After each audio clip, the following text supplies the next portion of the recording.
শুভ সন্ধ্যা। আজ অধ্যাপক অমরনাথ ভট্টাচার্য এবং মণিরঞ্জন জয়ন্তী সেন স্মারক বক্তৃতা। যেমনটি আপনারা জানেন, ইনস্টিটিউটের রীতি অনুযায়ী আমরা শুরুতে এই মহাজনদের জীবন সম্পর্কে দু চারটি কথা শুনে নেব। অধ্যাপক অমরনাথ ভট্টাচার্য 1945 খ্রিস্টাব্দের 1 জানুয়ারি নবদ্বীপের সুবিখ্যাত ভট্টাচার্য পরিবারে জন্মগ্রহণ করেন। হরিদ্বার গুরুকুল বিশ্ববিদ্যালয়ের স্বনামধন্য উপাচার্য অধ্যাপক সুরেন্দ্রনাথ ভট্টাচার্য সপ্ততীর্থ ন্যায়াচার্য এবং সুপ্রভা দেবীর মধ্যম পুত্র ছিলেন অমরনাথ। কলিকাতা সংস্কৃত কলেজ থেকে কৃতিত্বের সঙ্গে প্রথম বিভাগে সংস্কৃতে স্নাতক হন 1966 খ্রিস্টাব্দে। পরে বিশেষ পত্র বেদান্ত সহ সংস্কৃতে MA পরীক্ষায় কলকাতা বিশ্ববিদ্যালয় থেকে কলা বিভাগে সর্বোচ্চ নম্বর প্রাপ্ত করেন। বর্ধমান বিশ্ববিদ্যালয় থেকে ডক্টর রমারঞ্জন মুখোপাধ্যায়ের তত্ত্বাবধানে 1983 খ্রিস্টাব্দে foundation of theism and Indian approach এই শিরোনামে গবেষণা নিবন্ধের উপর PhD ডিগ্রি লাভ করেন। তার কর্মজীবনের সূত্রপাত 1969 খ্রিস্টাব্দে শ্রীরামপুর কলেজে। পরে কলকাতার আশুতোষ কলেজে অধ্যাপক পদে নিযুক্ত হন। দীর্ঘকাল বর্ধমান বিশ্ববিদ্যালয়ে দর্শন বিভাগে রিডার পদে নিযুক্ত হন 1980 খ্রিস্টাব্দে। পরে প্রফেসর পদে উন্নীত হয়ে 2009 খ্রিস্টাব্দের 31 ডিসেম্বর পর্যন্ত এই বিভাগে অধ্যাপনা কর্মে ব্যাপৃত থাকেন। এছাড়াও তিনি রবীন্দ্রভারতী বিশ্ববিদ্যালয় এবং কলকাতা বিশ্ববিদ্যালয়ে অতিথি অধ্যাপক রূপে দীর্ঘকাল যুক্ত ছিলেন। যাদবপুর বিশ্ববিদ্যালয়ের স্বল্পকালের জন্য ভিজিটিং প্রফেসর রূপে নিজের দায়িত্ব পালন করেছেন। 14 জন গবেষক গবেষিকা তাঁর তত্ত্বাবধানে PhD ডিগ্রি লাভ করে নিজেদের সম্মানিত করেছেন। এছাড়া বিভিন্ন পত্রপত্রিকায় প্রকাশিত মূল্যবান গবেষণামূলক নিবন্ধসমূহ তাঁর পাণ্ডিত্যের প্রকাশ ঘটিয়েছে। অধ্যাপক অমরনাথ 1968 খ্রিস্টাব্দে কলকাতা বিশ্ববিদ্যালয় থেকে ক্যালকাটা ইউনিভার্সিটি স্বর্ণপদক ছাড়াও হেমচন্দ্র গোস্বামী, ক্ষান্তমণি নগেন্দ্রনাথ, গোকুলচন্দ্র ঘোষ এদের নামাঙ্কিত স্বর্ণপদক, নকুলেশ্বর ব্যানার্জির নামাঙ্কিত রৌপ্য পদক এবং 66 খ্রিস্টাব্দে প্রশান্ত কুমার সর্বাধিকারী নামাঙ্কিত স্বর্ণ পরিবৃত রৌপ্য পদক এবং বিবিধ পুরস্কার প্রাপ্ত হন। 2019 খ্রিস্টাব্দে কলকাতা বিশ্ববিদ্যালয় থেকে স্বামী বিবেকানন্দ স্বর্ণপদক লাভ করেন। বিভিন্ন সময়ে শাস্ত্রার্থ বিচারে প্রবৃত্ত হয়ে বহুবার বিদ্বৎ সমাজে সমাদৃত ও পুরস্কৃত হয়েছেন। অধ্যাপক ভট্টাচার্যের 5খানি অমূল্য গ্রন্থ বিদ্বৎ সমাজে সুবিদিত। এগুলি হল foundation of theism and Indian approach, descriptive catalogue of Sanskrit manuscripts in 2 volumes, Dashashloki Mahavidya Sutra, Hastamalaka, গৌড়পাদের দর্শন। এই মহাপ্রাণের জীবনে জ্ঞান, কর্ম ও ভক্তির ত্রিবেণী সঙ্গম ঘটেছিল। শাস্ত্রনিষ্ঠা, শ্রদ্ধা, নিয়মানুবর্তিতা এবং ছাত্র বাৎসল্য প্রভৃতি গুণ ছিল তাঁর অঙ্গভূষণ। আর অন্তর্জগতে তিনি ছিলেন অধ্যাত্ম সাধক। কর্তব্য সাধনে কঠিন হলেও তার হৃদয়বৃত্তি ছিল কুসুম কোমল। এছাড়াও অধ্যাপক অমরনাথ ছিলেন সাত্ত্বিক আহারী, সপাকী এবং একনিষ্ঠ মাতৃসেবী। প্রত্যুৎপন্ন মতিত্ব ছিল তার সহজাত। তার সাহচর্যে ও উপদেশে অসংখ্য পথভ্রষ্ট খুঁজে পেয়েছে আপন পথের সন্ধান। নিয়তির নিষ্ঠুর পরিহাসে কোভিড-19 অতর্কিত আক্রমণে সহসা এই মহাজীবনের জীবনদ্বীপ নির্বাপিত হয় 2021 খ্রিস্টাব্দের 6 মে। এই স্মারক বক্তৃতা অধ্যাপক অমরনাথ ভট্টাচার্যের সঞ্চিত অর্থ থেকে মৃদুলা ভট্টাচার্য সহ তার অন্য ছাত্রছাত্রীদের সহযোগিতায় সুআয়োজিত।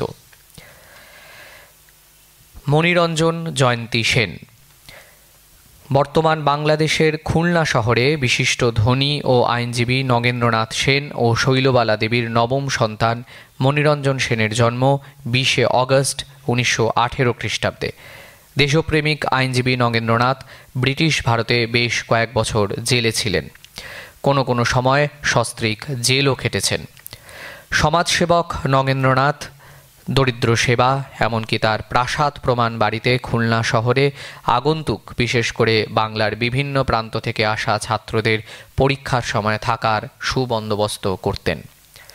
জাতীয় কংগ্রেস নেতাদের সঙ্গে খুলনা জেলার অসীম সাহসী ও জেলার প্রধান হিসাবে নগেন্দ্রনাথ দেশের কাজ করেছেন।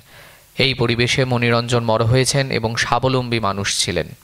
বাণিজ্য বিভাগে মণিরঞ্জন প্রথম বিভাগে স্নাতক হয়ে ব্যাংক কর্মী হিসাবে যোগদান করেন এবং এর মধ্যে ভারত স্বাধীন হয়। ভারত স্বাধীন হওয়ার আগেই পিতা নগেন্দ্রনাথ সেনের মৃত্যু হওয়ায় তারা সকলে কলকাতায় চলে আসেন। মণিরঞ্জন পিতার মতো নিষ্ঠাবান ও কংগ্রেস কমিটির সদস্য ছিলেন। সমাজের দরিদ্র মানুষের উন্নতি ও যথাসাধ্য খাদ্য বন্টন, শিক্ষা বিস্তারে তিনি কাজ করেছেন। বয়স্কদের মধ্যে শিক্ষা বিস্তারের জন্য মণিরঞ্জন বিনামূল্যে সান্ধ্যকালীন ক্লাস নিতেন। তাঁর কাকা সত্যেন্দ্রনাথ সেন সংস্কৃত পণ্ডিত, লেখক, অধ্যাপক ছিলেন। মণিরঞ্জন সেন ৩রা মে ২০১৭ খ্রিস্টাব্দে ইহলোক ছেড়ে চলে যান। জয়ন্তী সেন। মণিরঞ্জন সেনের পত্নী জয়ন্তী সেন ২৪শে নভেম্বর ১৯২৪ খ্রিস্টাব্দের বর্তমান বাংলাদেশের যশোর জেলায় জন্মগ্রহণ করেন। জ্যোতির্ময় দাশগুপ্ত ও বিভা দেবীর তৃতীয় সন্তান জয়ন্তী। তিনি যশোর জেলার কালিয়ার বিখ্যাত দেওয়ানবাড়ির কন্যা ছিলেন। ভক্তিমতী ও সাংস্কৃতিক মনোভাবাপন্ন জয়ন্তী সে অর্থে শিক্ষিতা না হলেও বুদ্ধিমতী, পরোপকারী ও সরল মনের অধিকারিণী ছিলেন। শ্রীমা সারদা দেবী ছিলেন তার আরাধ্যা দেবী। জয়ন্তী সেন ৭ই আগস্ট ২০১৬ খ্রিস্টাব্দে দেহরক্ষা করেন। মণিরঞ্জন জয়ন্তী সেন স্মারক বক্তৃতা তার কন্যা শ্রীমতী চিত্রলেখা সেন, জামাতা শ্রী নিখিলেশ গোবিন্দ সেন ও নাতি শ্রী ইন্দ্রজিৎ সেনের পৃষ্ঠপোষকতায় আয়োজিত। আজ যুগ্মভাবে অধ্যাপক অমরনাথ ভট্টাচার্য ও মণিরঞ্জন জয়ন্তী সেন স্মারক বক্তৃতা প্রদান করবেন ডক্টর সবুজ কলি সেন। আপনারা প্রায় সকলেই জানেন তিনি প্রাক্তন উপাচার্য, বিশ্বভারতী বিশ্ববিদ্যালয় শান্তিনিকেতন, এবং বর্তমানে আমাদের এই ইনস্টিটিউটের যে স্কুল অফ ল্যাঙ্গুয়েজ রয়েছে তিনি তার কর্ণধার বা প্রিন্সিপাল। আজ তার আলোচনার বিষয় উপনিষদের কবি ডক্টর সবুজ কলি সেন।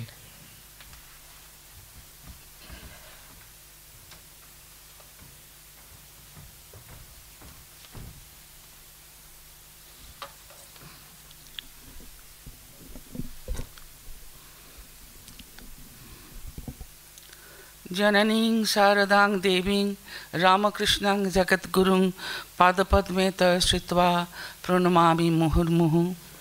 শ্রী শ্রী ঠাকুর মা স্বামীজির চরণে প্রণাম জানাই স্বামী শিবানন্দ মহারাজের চরণে পাদপদ্মে সশ্রদ্ধ প্রণাম জানাই আমাদের পিছনে বসে আছেন শ্রীমৎ স্বামী সুপর্ণানন্দ মহারাজজিকে, যিনি secretary Ramakrishna mission institute of culture, goal park, এবং আমার নমস্কার ও শুভেচ্ছা সমবেত শ্রোতৃমণ্ডলীকে।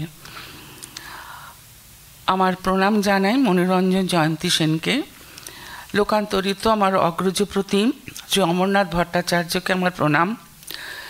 আপনারা একটু আগেই তার কথা শুনলেন। নিষ্ঠাবান,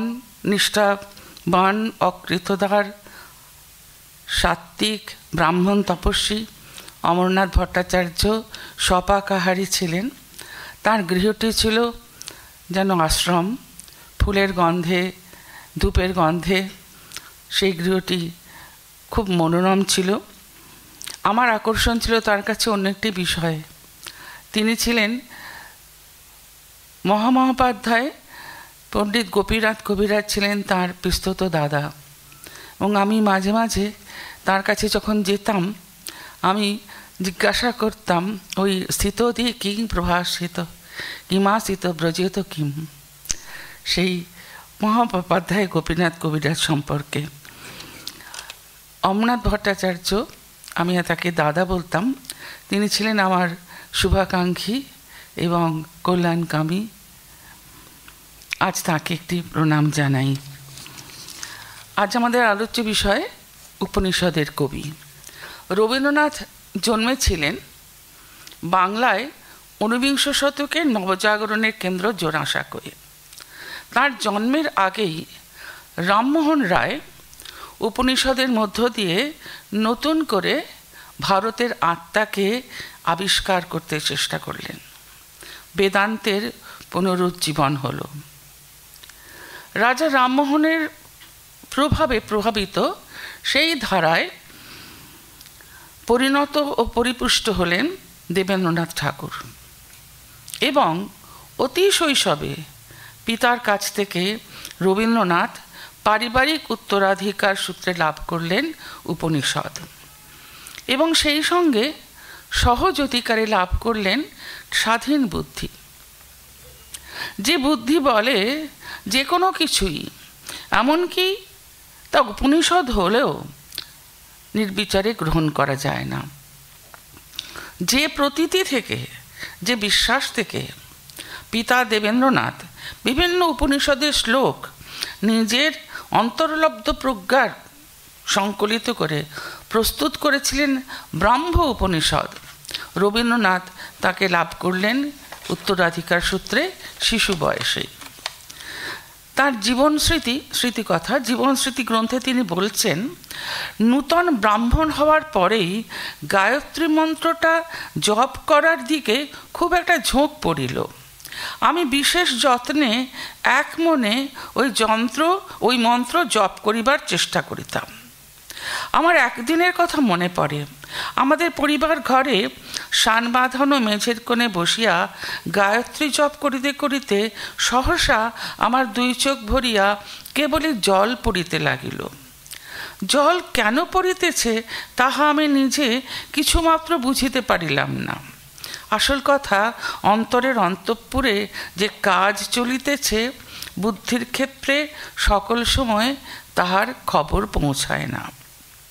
আবার পরিণত বয়সে যখন নিজের কথা লিখছেন তখন আত্মপরিচয় গ্রন্থে বলছেন, অতি বাল্যকালে প্রায় প্রতিদিনই অনর্গল আবৃত্তি করেছি উপনিষদের শ্লোক। এই যে শৈশবে অনর্গল আবৃত্তির অর্থ উদ্ঘাটিত হলো উত্তর জীবনে কবির গভীর ধ্যান ও মননের মধ্যে দিয়ে। উপনিষদের এই উত্তরাধিকার রবীন্দ্রনাথের ক্ষেত্রে পৈতৃক, পারিবারিক এবং গোষ্ঠীগত। কিন্তু পারিবারিক বলেই যে রবীন্দ্রনাথ তাকে মেনে নেবেন তা নয়। উপনিষদকে রবীন্দ্রনাথ যে বেছে নিয়েছিলেন তার প্রণোদনা এসেছিল তার নিজের ভেতর থেকে, নিজের স্বভাব থেকে এবং রুচির টানে। উপনিষদের কবিত্ব অসামান্য এবং হয়তো সেই কারণেই উপনিষদের প্রতি রবীন্দ্রনাথের এত আকর্ষণ। একথা ঠিক যে পারিবারিক উত্তরাধিকার রূপে উপনিষদকে পেলেও আজীবন ঔপনিষদিক ঐতিহ্যের প্রতি অত্যন্ত শ্রদ্ধা থাকলেও কেবলমাত্র উপনিষদই যে তার একমাত্র আশ্রয় ছিল বা একমাত্র উপনিষদই তাকে প্রভাবিত করেছে এ কথা বলা চলে না। মোটামুটি এ বিষয়ে তিনটে মত দেখা যায়। একটা মত হলো রবীন্দ্রনাথের সমগ্র কবি জীবনের পরিণতি উপনিষদের ধারায়। দ্বিতীয় মতে রবীন্দ্রনাথের সঙ্গে উপনিষদের সম্পর্ক মহর্ষির ধর্মের সঙ্গে উপনিষদের সম্পর্ক থেকেও সুদূর। এই মতে রবীন্দ্রনাথ উপনিষদ থেকে তার মতের সমর্থক মন্ত্রগুলিকে মাত্র গ্রহণ করেছেন। তৃতীয় মতে রবীন্দ্রনাথ তার প্রথম জীবনে ও মধ্য জীবনে উপনিষদের প্রভাব স্বীকার করলেও উত্তর জীবনে ক্রমশ ধ্যান ও মন্ত্র আবৃত্তি তাঁর কাছে নিরর্থক মনে হয়েছিল। উদাহরণস্বরূপ তাঁরা এই কবিতাটির উল্লেখ করেন, আমি ব্রাত্য, আমি মন্ত্রহীন, সকল মন্দিরের বাহিরে আজ আমার পূজা সমাপ্ত হলো, দেবলোক থেকে মানবলোকে, আকাশে জ্যোতির্ময় পুরুষে আর মনের মানুষে, আবার অন্তরতম আনন্দে। এই বিভিন্ন মূল্যায়ন হলেও রবীন্দ্রনাথের জীবন থেকে উপনিষদকে সরিয়ে রাখতে কেউ পারেননি। সত্যেন্দ্রনাথ রায় বলেছেন, জীবনে ও সাহিত্যে উপনিষদে যে রবীন্দ্রনাথের কতখানি ঘনিষ্ঠ তা আমরা সকলেই জানি। উদ্ধৃত উপাদান উপকরণ দিয়ে যদি বিচার করি তাহলে অনুমান করি রবীন্দ্র সাহিত্যে উপনিষদের উপাদানই সব থেকে বেশি পাওয়া যাবে। রবীন্দ্রনাথ নিজেও বলেছেন, উদ্ধৃতিতে বলছি, বৈষ্ণব সাহিত্য ও উপনিষদ মিশ্রিত হইয়া আমার মনের হাওয়া তৈরি করিয়াছে। নাইট্রোজেন ও অক্সিজেন যেমন করিয়া মেশে তেমনি করিয়াই মিশিয়াছে। কোনো দার্শনিক তত্ত্ব আলোচনা করার জন্য কিন্তু রবীন্দ্রনাথ উপনিষদ চর্চা বা পাঠ করেননি। তার পিতা দেবেন্দ্রনাথের মতোই নিজের আধ্যাত্মিক অনুভূতির সমর্থক মন্ত্রগুলিকে তিনি বেছে নিয়েছিলেন। উপনিষদের মন্ত্রের মধ্যে দিয়ে নিজের বলিষ্ঠ অনুভূতির সমর্থন খুঁজে পেয়েছিলেন এবং সেটিকে রবীন্দ্রায়িত করে নিয়েছিলেন।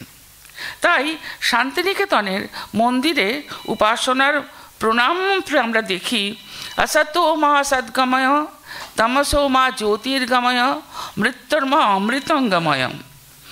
কবি গ্রহণ করেছেন বৃহদারণ্যক উপনিষদ থেকে। ঠিক পরের পংক্তি হলো আবিরাবির্ম এধি ঐতরীয় উপনিষদের, এবং শেষ অংশ রুদ্রঙ্গতে দক্ষিণামুখং তেনোয়াং পাহি নিত্যম শ্বেতাশ্বতর উপনিষদ থেকে গ্রহণ করা। বারবার উপনিষদের মন্ত্র তাঁর গানে ভাষণে ধ্রুপপদের মতো এসেছে। যারা জিনিয়াস তারা বিভিন্ন স্থান থেকে আহরণ করে তাকে নিজের মতো করে নেন। রবীন্দ্রনাথও জীবনে যা আহরণ করেছেন তাকেই রবীন্দ্রায়িত করেছেন, এমনকি উপনিষদকেও। এই উপনিষদের সঙ্গে রবীন্দ্রনাথের ছিল ধাতুগত ঐক্য, তবে সে তার উপরে পড়েছে রাবীন্দ্রিক ছাপ। গানে, কবিতায়, প্রবন্ধে তারই প্রকাশ।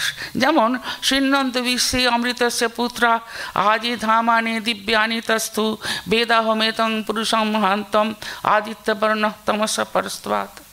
রবীন্দ্রনাথ বলেন, শোনো বিশ্বজন, শোনো অমৃতের পুত্র যত দেবগণ, দিব্যধামবাসী আমি জেনেছি তাহারে, মহান্ত পুরুষ যিনি আধারের পারে জ্যোতির্ময়, তারে জানি তার পানে চাহি, মৃত্যুরে লঙ্ঘিতে পারো অন্য পথ নাহি। অবশ্যই রবীন্দ্র চেতনায় কাঠামোয় অনুবাদ। একটু আগে যে বললাম असतो मा सद्गमय, যখন রবীন্দ্র কাব্যে পড়ি সত্যমুদে আছে দ্বিধার মাঝখানে মৃত্যু ভেদ করি অমৃত পরে ঝরি, তখন সেটাই মনে হয়। আবার দেখুন, আমরা স্মরণ করতে পারি উপনিষদের সর্বং প্রাণ এ জাতি নিঃসৃতৎ। নিজের ভাষা ও ভঙ্গিতে তিনি বলছেন, এ আমার শরীরের শিরায় শিরায় যে প্রাণ তরঙ্গমালা নিত্যদিন ধায়, সেই প্রাণ ছুটিয়াছে বিশ্বদিক বিজয়ে, সেই প্রাণ অপরূপ ছন্দে তানে লয়ে নাচিছে ভুবনে। কঠোপনিষদের ঋষি বলেন, ভয়াত অগ্নিস্তপতি ভয়াত স্তপতি সূর্য ভয়াদিন্দ্রস্য বায়ুশ্চ মৃত্যুর্ধাবতি পঞ্চম। নৈবেদ্যের 58 সংখ্যক কবিতায় সেটি রবীন্দ্রায়িত হয়ে প্রকাশ হলো।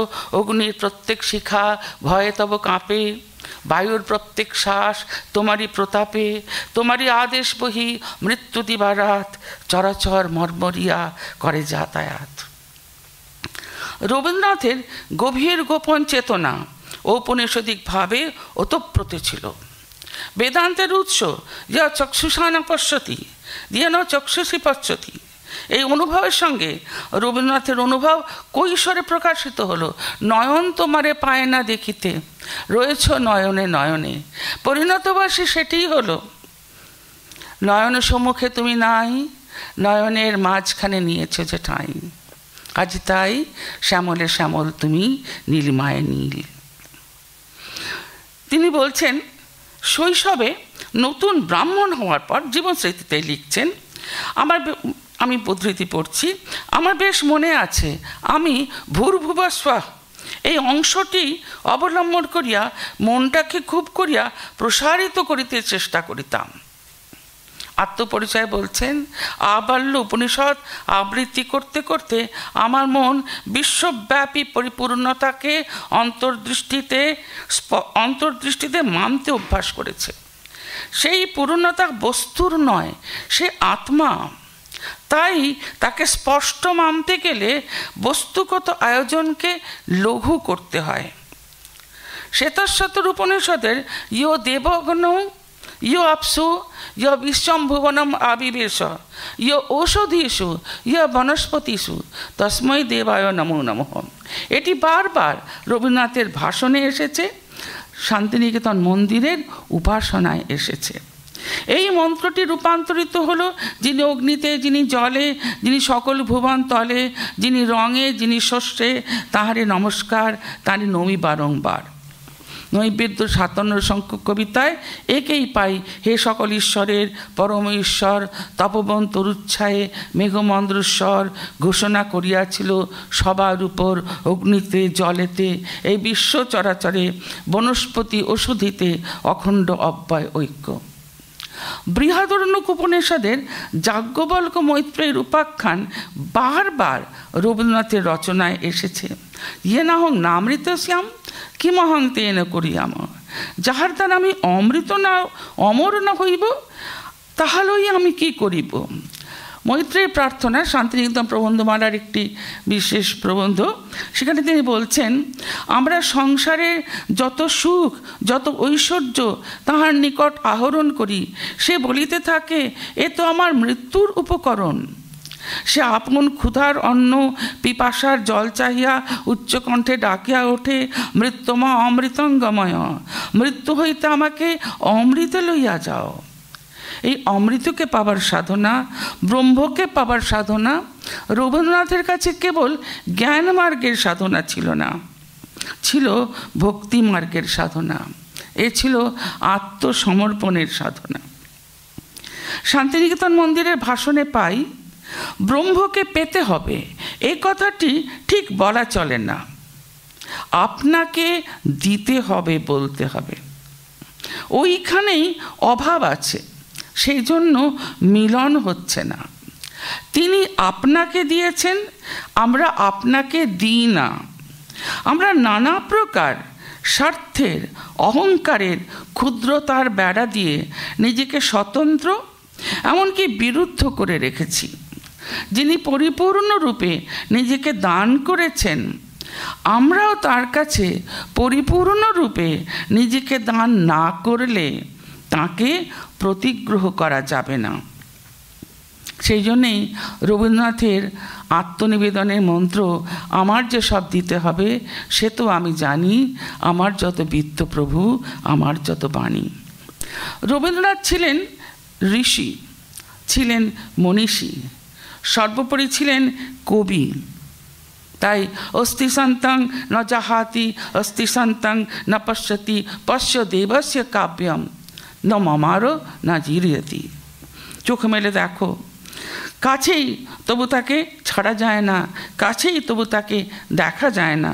চোখ মেলে দেখো, দেবতার এই সৃষ্ট বিশ্ব মহাকাব্য, যা কখনো জীর্ণ হয় না, যা কখনো বিনাশ হয় না। আশৈশব তাঁর দৃষ্টি জগতের দিকে প্রসারিত। তিনি আত্মপরিচয় আবার লিখছেন, আমি কি আত্মার মধ্যে কি বিশ্বের মধ্যে বিস্ময়ের অন্ত দেখি না। এই আত্মপরিচয়টা তাকে বলা হয়েছিল আত্মজীবনী লিখতে। উনি লিখলেন আত্মপরিচয়। আত্মপরিচয়টা হচ্ছে তার এই আধ্যাত্মিক যাত্রার একটা বিবরণ বলা যেতে পারে। বলছেন, আমি কি আত্মার মধ্যে কি বিশ্বের মধ্যে বিস্ময়ের অন্ত দেখি না। এই সীমার মধ্যেই, এই প্রত্যক্ষের মধ্যেই অনন্তের যে প্রকাশ, তাহাই আমার কাছে অসীম বিস্ময়াবহ। আমি এই জল স্থল তরুলতা পশু পক্ষী চন্দ্র সূর্য দিন রাত্রির মাঝখান দিয়া চোখ মেলিয়া চলিয়াছি। ইহা আশ্চর্য। এই জগৎ তাহার অণুতে পরমাণুতে তাহার প্রত্যেক ধূলিকণায় আশ্চর্য। আমাদের পিতামহগণ যে অগ্নি বায়ু সূর্য চন্দ্র মেঘ বিদ্যুৎকে দিব্যদৃষ্টি দ্বারা দেখিয়াছিলেন, তাহারা যে সমস্ত জীবন এই অচিন্তনীয় বিশ্ব মহিমার মধ্য দিয়া সজীব ভক্তি বিষয় লইয়া চলিয়াছিলেন, ইহা আমার অন্তঃকরণকে স্পর্শ করে। এই কবি যৎকিঞ্চ জগত্যাং জগৎ, জগতের সব কিছুকে ঈশাবাস্যমিদম এই দিব্যদ্যুতিতে সমুজ্জ্বল রূপে উপলব্ধি করার জন্যে ব্যাকুল ছিলেন। তাই তার পিতা মহর্ষি দেবেন্দ্রনাথের মতো ঈশোপনিষদের মন্ত্র ঈশাবাস্যমিদং সর্বম যৎকিঞ্চ জগত্যাং জগৎ তেনোৎপক্তেন ভঞ্জিতা মা গৃধ কস্য সিদ্ধনম, এই ছিল তার জীবন বেদ। বৈদিক ঋষির সঙ্গে কণ্ঠ মিলিয়ে এই বিশ্বজগৎকে রবীন্দ্রনাথ বলছেন দেবতার কাব্য। গীতবিতানের অনেক গানেই রবীন্দ্রনাথের মুখে আমরা শুনতে পাই বিশ্বজগৎ একটি সুষম সঙ্গীত। বিশ্ব হল বিশ্ব বিনা রব, বিশ্ব বিনা রবে বিশ্বজন মোহিছে। বিশ্বকে রবীন্দ্রনাথ সঙ্গীত বলছেন এই কারণে যে বিশ্বজগৎ সঙ্গীতের মতোই ছন্দে, তালে, সামঞ্জস্যে, সৌষম্যে গাঁথা। বিশ্বজগৎ যে গান, তার গায়ক স্রষ্টা স্বয়ং। বিশ্বজগৎ যে গান, তার গায়ক স্রষ্টা স্বয়ং। এই গানের সঙ্গে সুর, তাল, ছন্দকে মিলিয়ে নিতে পারলেই ঈশ্বরের সঙ্গে মিলন সাধিত হয়। রবীন্দ্রনাথ ঠিক এই কথাই ব্যাখ্যা করে বলছেন শান্তিনিকেতন প্রবন্ধমালায় শোনা এবং মানুষ ভাষণটিতে। এখানে একটি বিষয় আমার উল্লেখ করতে ইচ্ছা হচ্ছে। কদিন আগেই খুব বিখ্যাত, আপনারা সবাই শুনেছেন বোধহয়, স্বামী সর্বপ্রিয়ানন্দজি মহারাজ একটি ভাষণ দিয়েছিলেন এইখানেই বিবেকানন্দ হলে। তখন একটি ভাষণের একটি প্রসঙ্গে আমার রবীন্দ্রনাথের কথা মনে পড়ছিল। উপনিষদে ব্রহ্মকে বলা হয়েছে শান্তম শিবম অদ্বৈতম। সাধারণভাবে আমরা বুঝি যে শান্তম বলতে, মহারাজ সেদিন বলেছিলেন, আমি রবীন্দ্রনাথের কথাটা একটু বলছি। সাধারণত আমরা বুঝি শান্তম বলতে যার ক্রিয়া নেই, যার গতি নেই। তেমনি অমঙ্গল বা অশিব রূপ এই সংসারের ঊর্ধ্বে যিনি বিরাজিত, তাকেই শিবরূপে কল্পনা করি। এবং অদ্বৈতম বলতে বুঝি যেখানে দ্বৈত নেই, বহুত্বই, বহুত্ব নিশ্চিহ্ন হয়ে গেছে, এইসব নানারের মেলা তিরোহিত হয়ে গেছে, সেটি হলো অদ্বৈত। রবীন্দ্রনাথ কিন্তু তার ব্যাখ্যায় আমাদের এই ধারণাকে নিরসন করে সজাগ করে দিচ্ছেন। তার দৃষ্টিতে এর আসল তত্ত্বটি উদ্ঘাটিত হচ্ছে এইভাবে। তিনি বলছেন, আমি উদ্ধৃতি পড়ছি, তিনি শান্তম শিবম অদ্বৈতম। শান্তম বলতে এ বোঝায় না যে সেখানে গতির সংস্রব নেই। সকল বিরুদ্ধ গতি সেখানে শান্তিতে ঐক্য লাভ করেছে। কেন্দ্রাতীত এবং কেন্দ্রানুগ গতি, আকর্ষণের গতি, বিকর্ষণের গতি পরস্পরকে কাটতে চায়। এই দুই বিরুদ্ধ গতি তার মধ্যে অবিরুদ্ধ বলেই তিনি শান্তম। আমার স্বার্থ তোমার স্বার্থকে মানতে চায় না, তোমার স্বার্থ আমার স্বার্থকে মানতে চায় না, এবং আমার স্বার্থই তোমার স্বার্থ। তিনি বলছেন হ্যাঁ মানতে চায় না, কিন্তু রবীন্দ্রনাথ বলছেন মাঝখানে যেখানে মঙ্গল, সেখানে তোমার স্বার্থই আমার স্বার্থ, আমার স্বার্থই তোমার স্বার্থ। তিনি শিব, তার মধ্যে সকলেরই স্বার্থ মঙ্গলে নিহিত রয়েছে। তিনি অদ্বিতীয়, তিনি এক। তার মানে এই নয় যে এই সমস্ত পৃথিবীতে কিছু নেই, তার মানে এ সমস্তই তাতে এক। আমি বলছি আমি তুমি নয়, তুমি বলছো তুমি আমি নয়, এমন বিরুদ্ধ তোমাকে আমাকে এক করে রেখেছেন সেই অদ্বৈতম। আমরা সবাই জানি রবীন্দ্রনাথ পরিণত বয়সে মানুষের ধর্ম বলে একটি রচনা করেছিলেন, the religion of man. Hebert lecture দিয়েছিলেন, মানে সেখানে 1930 মানবতাবাদের কথা বলছেন। রবীন্দ্রনাথের পরিণত জীবনের মানবতাবাদে অনেকে বলেন উপনিষদ নেই, কিন্তু উপনিষদের প্রভাব যে একেবারে নেই সেটা নিশ্চিত করে বলা যাবে না। 1930 সালে রাশিয়া ভ্রমণ করছেন। রাশিয়া ভ্রমণ করার সময় শান্তিনিকেতনে যিনি সবথেকে বড় আর্কিটেক্ট ছিলেন, অন্যতম বাস্তু রূপকার, তার নাম ছিল সুরেনকর, তাকে একটা চিঠি লিখছেন। চিঠিতে লিখছেন উপনিষদের একটা কথা আমি এখানে এসে খুব স্পষ্ট করে বুঝেছি, মা গৃধ, লোভ করো না। ওই কমিউনিস্ট রাশিয়াকে দেখে, যেখানে সকলের সমান অধিকার, কোনো ব্যক্তিগত সম্পত্তি নেই, রবীন্দ্রনাথ ভীষণ আপ্লুত হয়েছিলেন এবং নিজে যে জমিদার প্রজাদের শোষণের টাকায় যে তার জীবিকা ভরণ পোষণ চলে, খুব দুঃখ পেয়েছিলেন। আর সেটা অসাধারণ চিঠি একটা। এখানে যেটা বলছেন, মা গৃধ লোভ করো না, যেহেতু সমস্ত কিছু এক সত্যের দ্বারা পরিব্যাপ্ত, ব্যক্তিগত লোভেতে সেই একের উপলব্ধির মধ্যে বাধা আনে। তেন ত্যাক্তেন ভুঞ্জিথা, সেই একের থেকে যা আসছে তাকেই ভোগ করো। এইটাও চিঠিটার উল্লেখ করলাম এই কারণে যে জীবনের সঙ্গে উপনিষদকে মেলানো রবীন্দ্রনাথের ক্ষেত্রে অনেক জায়গাতে আমরা লক্ষ্য করি। উপনিষদের মধ্যে প্রথমে নিজের আত্মাকে উপলব্ধি করার এবং সেই আত্ম উপলব্ধির ভিতর দিয়ে সর্বব্যাপী এককে অনুভব করার কথা আমরা বহুবার উপনিষদে পাই। রবীন্দ্রনাথকে এটি বরাবরই নাড়া দিত। তাই শ্বেতাশ্বতর উপনিষদের সেই বিখ্যাত মন্ত্রটি হয়ে উঠেছিল শান্তিনিকেতনের প্রতিটি মাঙ্গলিক অনুষ্ঠানের মন্ত্র। ইয়সে দেব বিশ্বকর্মা সদা মহাত্মা সদা জানানাং হৃদয়ে সন্নিবিষ্ট। আবার ঈশোপনিষদের মন্ত্র বারবার আসে তার ভাষণে। ইয়স্তু সর্বাণি ভূতানি আত্মন্যেব অনুপশ্যতি সর্বভূতেষু চ আত্মনং তত ন বিজুগুপ্সতে।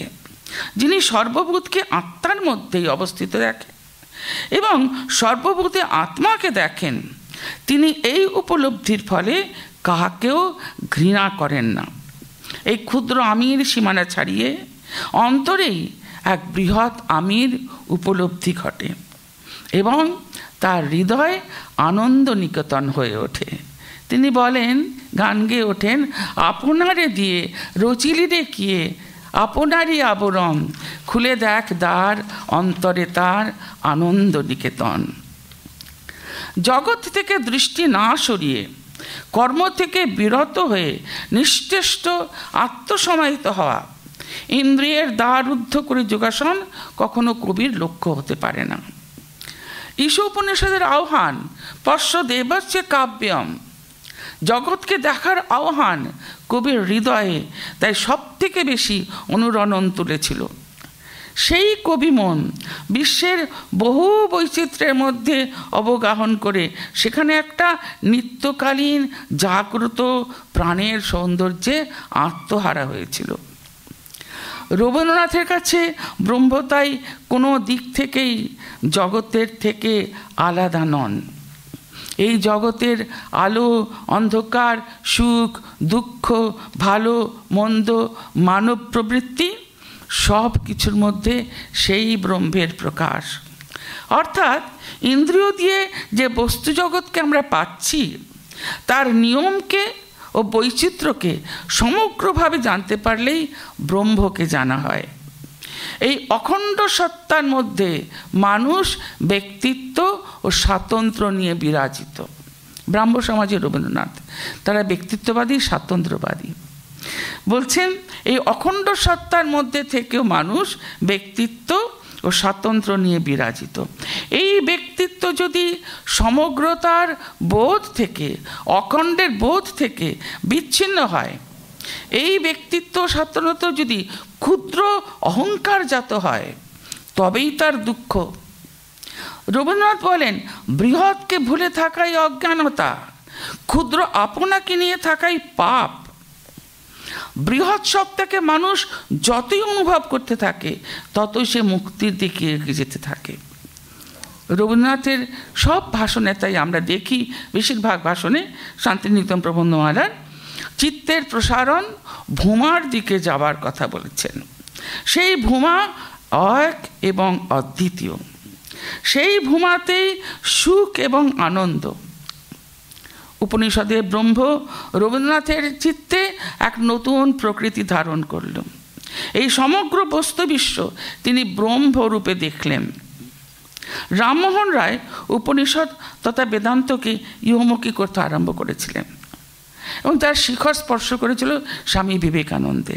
আর রবীন্দ্রনাথ ইহলোককেই ব্রহ্মত্বে উন্নীত করলেন। জগৎই ব্রহ্ম হল। তাই যদি হয় তাহলে মুক্তির জন্যে যেটা উপনিষদের লক্ষ্য তার জন্যে রবীন্দ্রনাথের মতে আলাদা করে সাধনা অর্থহীন।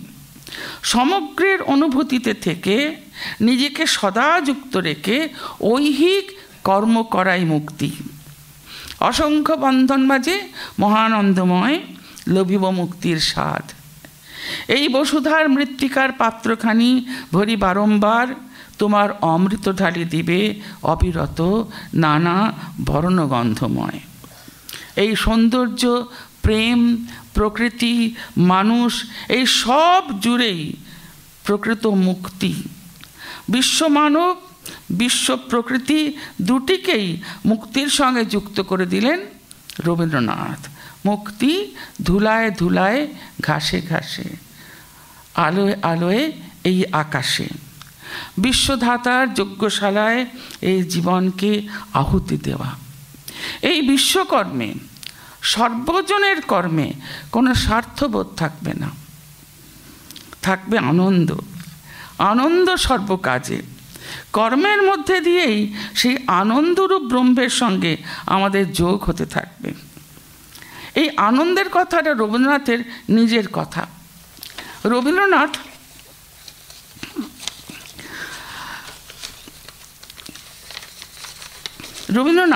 কর্মকে আনন্দে রূপান্তরিত করতে চাইলেন, করতে বললেন।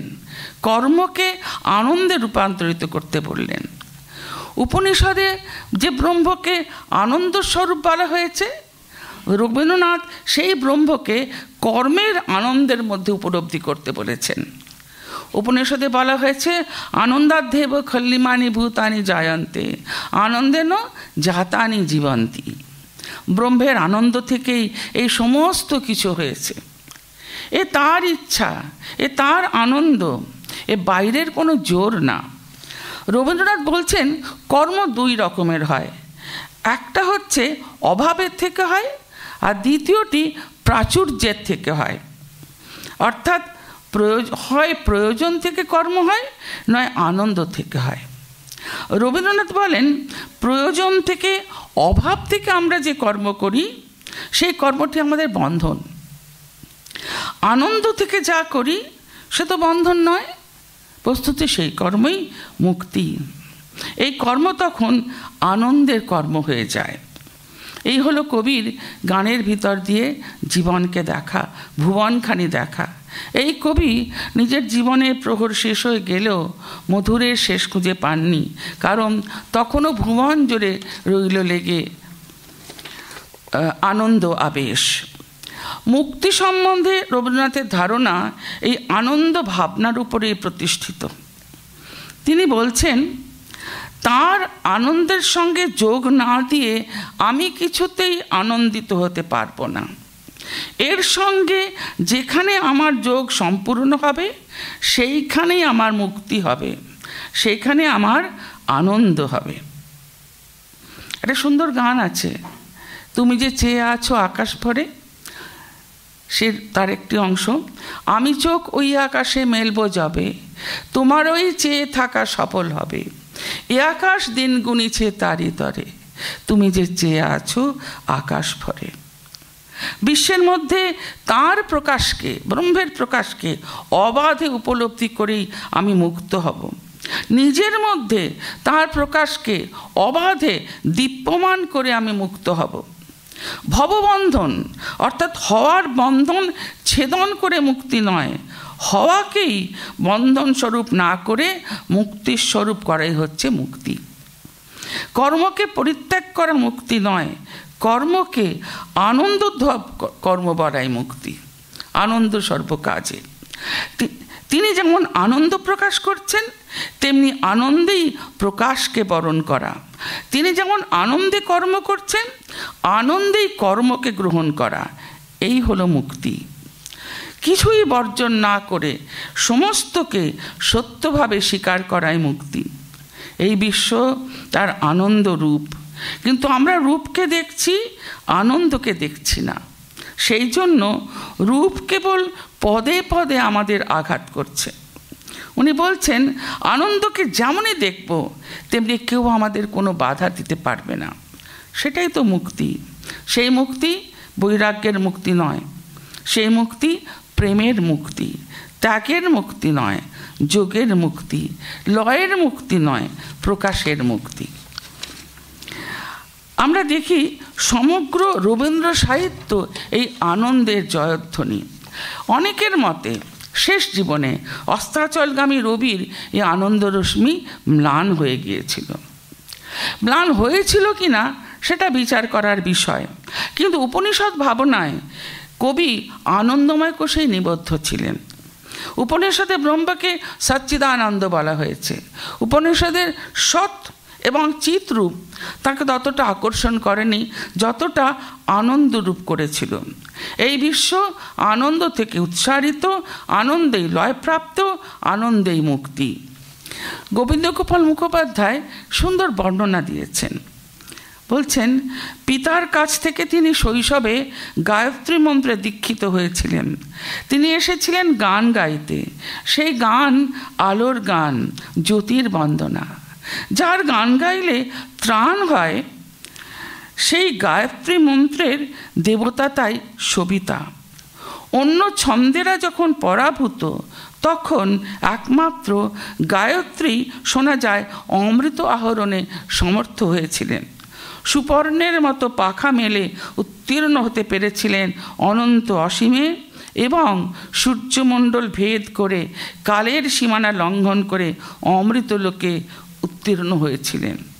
সেই অমৃতই আনন্দ, সে অমৃতই প্রেম, যা বিশ্ব থেকে উৎসারিত।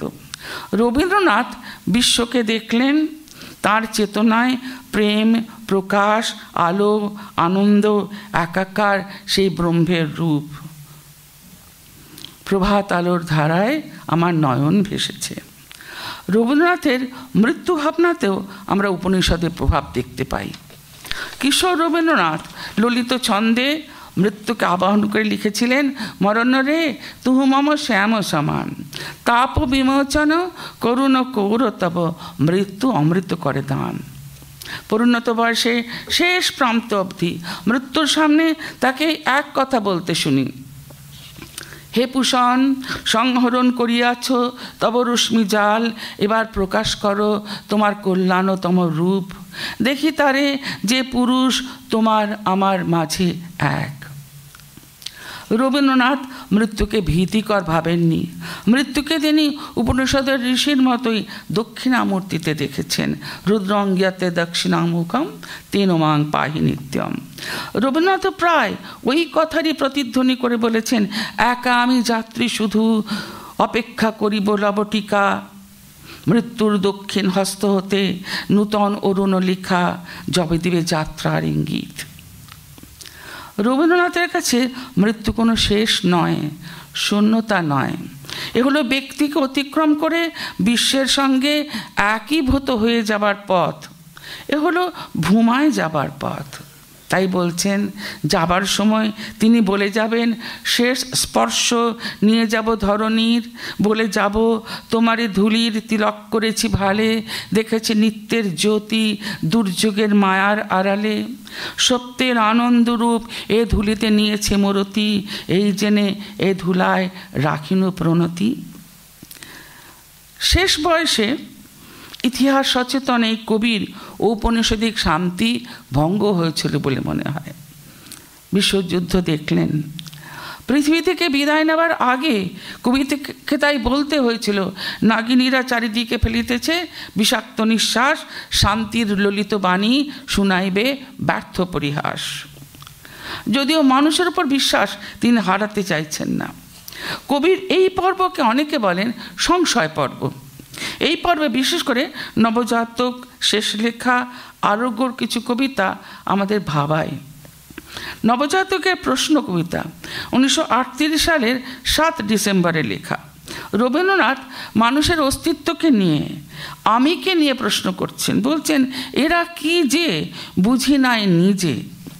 শেষ বাক্যে বলছেন, বাজিতে থাকিবে শূন্যে প্রশ্নের সুতীব্র আর্তস্বর, ধনিবে না কোনোই উত্তর। তাহলে এতদিনে যে আত্মার কথা বলেছিলেন, যে আত্মা নিত্য শাশ্বত, তাহলে কি সে আত্মা অজ্ঞেয়? মৃত্যুতেই কি তার শেষ? এতদিন যে বারবার নবতীর্থে যাবার কথা বলেছেন, মানুষের অস্তিত্বের কি কোনো অর্থ নেই? আবার আমরা দেখি মৃত্যুর 1.5 বছর আগে 1939 সাল শেষের দিকে লেখা শেষ লেখার 1 নম্বর কবিতায় তিনি লিখলেন, মুক্তিদাতা তোমারও ক্ষমা তোমারও দয়া হবে চিরপাথেও চিরযাত্রার, হয় যেন মর্তের বন্ধন ক্ষয় বিরাট বিশ্ব বাহু মেলিলয়। 1940 আরোগ্যের 1 নম্বর কবিতাতে আমরা পাই ঋগ্বেদের মধুবাতা ঋতায়াতে এই মন্ত্রের উচ্চারণ, এ দুলোক মধুময় মধুময় পৃথিবীর ধূলি। এই রবীন্দ্রনাথ আমাদের চেনা, কিন্তু প্রয়াণের ঠিক 3 মাস আগে শেষ লেখার 11 সংখ্যক কবিতায় ব্রহ্মবাদী আনন্দবাদী কবির মুখে এক নির্মোহ উক্তি শোনা যায়, আমৃত্যু দুঃখের তপস্যায় জীবন সত্যের দারুণ মূল্য লাভ করিবারে। প্রশ্ন জাগে, প্রতি পদক্ষেপে কি মানুষকে মানুষ হয়ে উঠতে হয়? মানুষ কি কখনো মানুষ হয়ে জন্মায় না? সত্য কি কেবলই দুঃখ? রবীন্দ্রনাথের এই সময়ের কবিতাকে দার্শনিকরা অনেকেই পাশ্চাত্য অস্তিবাদের ছায়া দেখতে পেয়েছেন, এক্সিস্টেন্সিজমের। কিন্তু একে আমরা পাশ্চাত্য অস্তিত্ববাদ বলতে পারি না। পাশ্চাত্য অস্তিত্ববাদী দার্শনিকদের কাছে এই পৃথিবীর পথ অন্ধকার, যাত্রা নিঃসঙ্গ, দুর্গম, ভয়ঙ্কর। কিন্তু যিনি বলেন মধুময় পৃথিবীর ধূলি, তিনি এই পথকে অন্ধকার ভয়াল বলবেন না।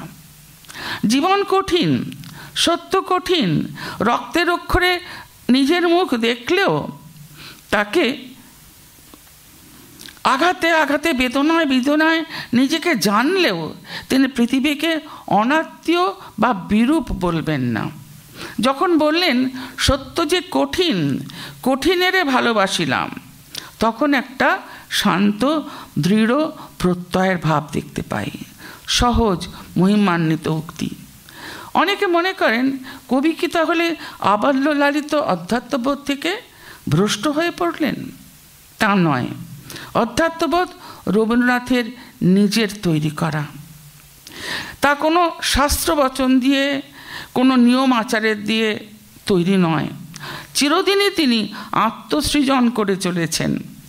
যে উপনিষদের সত্যকে তিনি সেই শিশুকালে থেকে অনুধ্যান করেছেন, সেটিকেও নিজের অনুভূতি দিয়ে লাভ করেছেন। চিরদিন তিনি খুঁজে গেছেন, বুঝতে চেষ্টা করেছেন। সেই সত্য সাধনা নিদর্শন মৃত্যুর 13 দিন আগে 24শে জুলাই 1941 আচ্ছন্ন অবস্থা থেকে উঠে আসা, জেগে উঠে বলা একটি কবিতা। প্রথম দিনের সূর্য প্রশ্ন করেছিল সত্তার নূতন আবির্ভাবে, কে তুমি? মেলেনি উত্তর। দিবসের শেষ সূর্য শেষ প্রশ্ন উচ্চারিল পশ্চিম সাগর তীরে নিস্তব্ধ সন্ধ্যায়, কে তুমি? পেল না উত্তর। আত্মানং বিদ্ধি, নিজেকে জানার শেষ তার নেই, আপনাকে এই জানা আমার ফুরাবে না। শেষ করি একটা প্রশ্ন দিয়ে। পৈতৃক সূত্রে প্রশ্ন নিয়ে আমারও প্রশ্ন, কবির জীবনে উপনিষদের যে বীজ শৈশবেই উপ্ত হয়েছিল, পোতা হয়েছিল, সেটি শিরায় শিরায় সঞ্চারিত হয়েছিল, তার প্রতিটি রক্তস্রোতে প্রবাহিত হয়েছিল, তার সৃজনী প্রতিভাকে আজীবন আকীর্ণ করে রেখেছিল জীবনের শেষ লগ্ন পর্যন্ত। কিন্তু শেষের দিকে যখন তিনি জগৎ থেকে বিদায় নিচ্ছেন, সেই সময় কি উপনিষদ ভাবনা প্রপঞ্চোপশমম শান্তম শিবম অদ্বৈতমের দিক থেকে মোড় নিয়েছিল, যা অদ্বৈত বেদান্তের চিরন্তন লক্ষ্য? নির্মম মহাকালের সামনাসামনি দাঁড়িয়ে তিনি কি সর্বরিক্ত তার সন্ন্যাসী দীক্ষা নিতে চেয়েছিলেন জীবনের শেষ লগ্নে, যা ছিল রবীন্দ্রনাথের চিরকাল স্বভাব বিরোধী? নমস্কার।